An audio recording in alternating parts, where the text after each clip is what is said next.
Maing adlaw niyong tanan mga kawangis, karon na dayta sa kadalanan sa Subo no, naglakaw-lakaw ta diri. Karong taon-taon moadto dayta Singapore.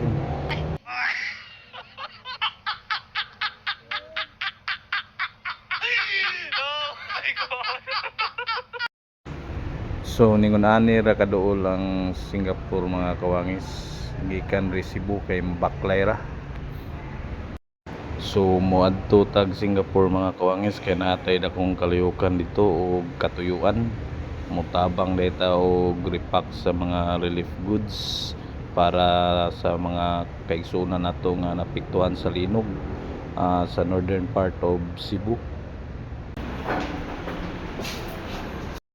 Elevator detong sakyan padlog Singapore may ni kay libre.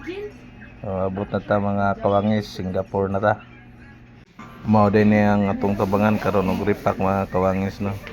O gatangin ninyo ato ang part 2 ani nga video kay manghatag ta sa mga kaigsunan natong apektado sa maong kalamidad.